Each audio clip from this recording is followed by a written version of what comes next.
Cyprus Vital Signs. A Journey to Enchantment. By Joseph Hovatic. September 8, 2023. Hi. I was in Cyprus last year for a 6-month art residency. The goal was to create a work of art that would challenge the traditional tourism model, which is heavily reliant on the sea and the sun. I wanted to imagine a more sustainable future for tourism in Cyprus. I was fortunate to be awarded a residency at the Science Center of Excellence in Nicosia through the European Commission's STARTS initiative, supporting collaborations between artists, engineers, and researchers to address social, economic, and ecological challenges. The theme of the residency was Repairing the Present.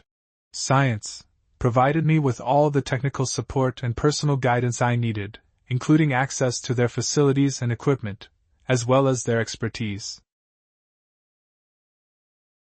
Cyprus is a small island in the Mediterranean, known for its beautiful beaches, ancient ruins, and diverse cultures. Tourism is a major industry, and contributes significantly to the local economy. However, the rapid growth of the tourism industry is impacting the environment. My proposal for the residency was to create a body of work that would examine the impact of human activities on the island by collecting, analyzing, and interpreting tourism data. Instances of such analysis are monthly tourist arrivals turned into a synthetic heartbeat, with 2-week pulses, during the financial crisis, and during the pandemic, or image data flowing through the layers of a convolutional neural net. The final artwork is a mixed-media polyptych, part digital and part physical. It unfolds in a way reminiscent of a Greek tragedy. The artwork guides viewers through an exploration of darkness, but ultimately transforms into a journey to enchantment, providing catharsis in the process. The 4 parts of the polyptych are 4 chapters. The first chapter is the Cyprus Vital Signs Daily Reports. The Cyprus Vital Signs Daily Reports are a daily vlog of tourism activity, generated nightly by an algorithmic robot. Socioeconomic and environmental data are collected from a variety of public databases. On the left is the shell script run nightly on a remote server. On the right are 2 daily reports thumbnails. The collected data is converted into audio and visual cues, and compiled into video presentations. The daily video blogs narrate a selection of data, like the growing trend of tourist arrivals over the last 20 years. The reports show tourism hotspots based on geolocalized photos scraped from the web, and present a forecast of the sunny weather. The videos are finally uploaded to a streaming site for public viewing. In short, the daily reports are a digital allegory for tourism, portraying an economic activity detached from physical reality, stripped of its original significance. What is a key learning from Chapter 1? Examining various databases, we discover a scarcity of information regarding sustainability and the environment. That's because the economy is dominated by the circular flow model that operates in a closed loop. It sees the economy as a perpetual cycle of supply and demand, labor and wages, consumption and production, between households and businesses. The model is detached from the environment, and is not concerned with sustainability. The real economy operates in an open loop. It depends on material and energy resources that are transformed into products, and disposed of into the environment as waste and pollution. The real economy is a giant thermo-industrial system that produces entropy, which is unsustainable on a finite planet. So the first lesson is, we need to make economic decisions based on a model that accounts for biophysical flows and real physical limits. The second chapter is called Reflections. The road to enchantment is paved with 10 video animations. They are a digital sketchbook, a collection of digital scenes, experiments, and variations on the theme of tourism and environmental catastrophe. They are an artistic expression of the many questions raised by tourism and sustainability. So here we are looking at frames of the digital sketchbook, including a map of Cyprus pixelated in gemstones, reacting to the flow of tourism. An animation of a dying tree standing in an abandoned asbestos mine that is flooded in a deluge. Aphrodite floating on the sea, touched by plastic. European sky dancers, parting to the wake-up call of a rooster. The dying tree is now flooded in excess water. Anonymous faces hanging on gallery walls. The climate crisis is a code red for humanity. A cosmic dance of world economies, while Earth, depleted of its resources, can't breathe. A view of Cyprus, post-sea level rise, with digital flowers to cheer up. Angelus Novus, whose wings are caught in the wind of progress. And beachgoers lounging under the sun, with Homo economicus throwing waste and manufactured goods into the sea. The digital sketchbook looks at the catastrophe from diverse viewpoints, resulting in a kaleidoscopic and open-ended portrayal of the environmental crisis. This form of sketching expands the symbolic meaning of the catastrophe by engaging in a form of reverie.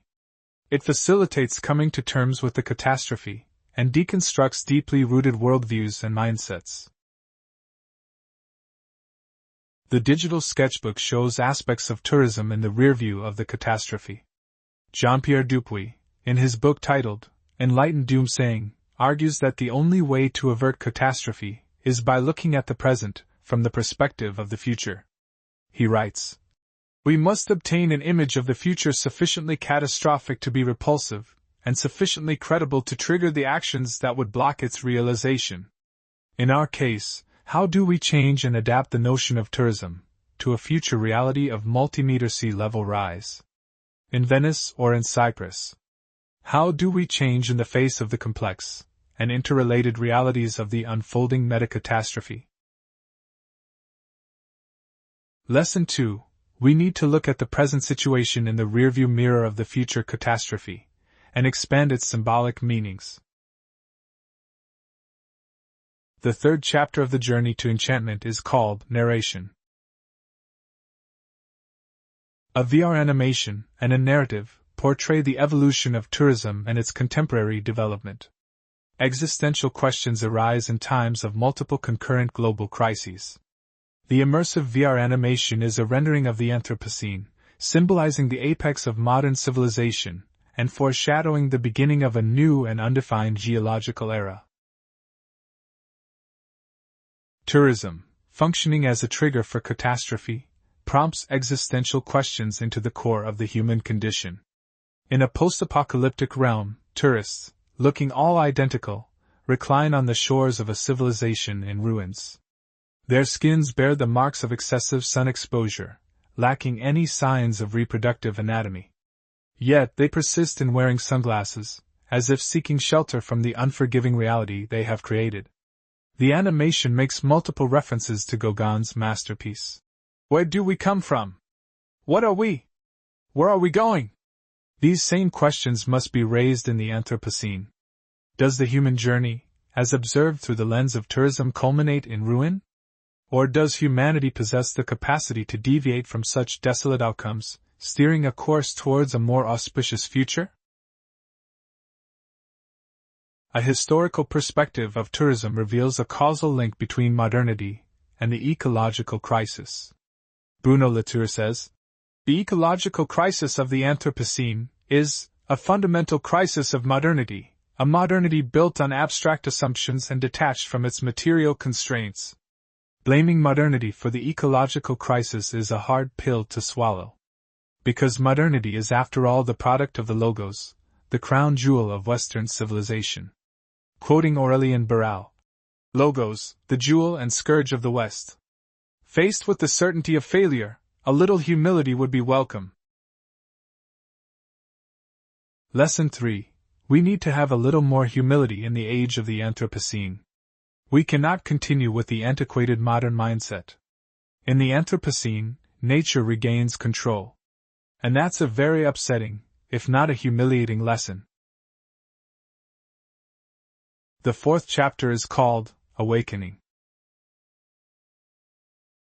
Awakening marks the switch from digital art to traditional paper and paint. In this case, a good old German etching press, assisted by a laser cutter. That's to create the woodblock stencils for transferring oil paint onto paper. 10 woodblock prints on paper serve as a silver lining.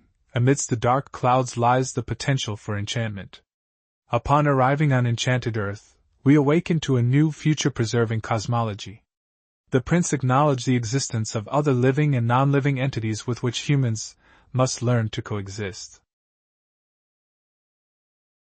The prints are a calming interlude amidst the digital chaos. They provide a tangible connection to the everyday, yet intimate aspects of Cyprus, including scattered branches on the ground, a sandstone rock, a windswept tree by the roadside, a distinctive city skyline observed from a solitary viewpoint, pine needles, a humanized blemish. The printing process relies on the human body, limitations, repetitive motions, muscular tensions, and the fleeting nature of creative decisions, all while considering the constraints and the physical limits of the chosen artistic medium. If logos is to blame for the looming catastrophe, that's because, quoting Max Weber, the fate of our times is characterized by rationalization and intellectualization and, above all, by the disenchantment of the world. Whereas, in traditional societies, the world remains a great enchanted garden. Considering that modern society has turned Earth into one giant meat-producing factory, that wild animals are only 4% of Earth's total mammal biomass. Considering that indigenous people are less than 5% of the global population, and protect 80% of biodiversity. Considering the scale of the disaster, developed societies have few lessons to give and many lessons to learn. How to live in an enchanted reality. How to see the sacred in nature. How to see value beyond utility. What we need is no less than a cosmopoetic revolution at every level, and in every corner. Lesson 4. We need enchantment to safeguard the future, and to live a life of purpose and fulfillment. The artwork has been shown twice. In Nicosia and in Milan. The work is on permanent display on the Cyprus Vital Signs website. So a year has passed since my residency in Cyprus. Today, I feel that we are collectively headed towards a future that nobody really wants. And yet we are unable to change course. Why? Perhaps it's because we might living in an unfree society.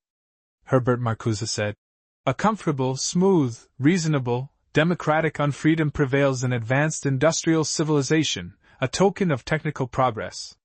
The unfreedom has completely permeated our minds, and our sense of self, and our deepest beliefs. That's why I think we need art more than ever. Because all art is quite useless. Art transcends utilitarian motives, and suggests a deep aspect of ourselves that is liberated, self-sufficient, and self-governing. And we desperately need more self-governance and authenticity to steer away from disaster. So the final lesson is, we need art to protect our autonomy. I would like to thank my co-authors Myrto Aristotle, Cleanthus Neocleus, and the people at Science, who have supported me during my residency. Thank you.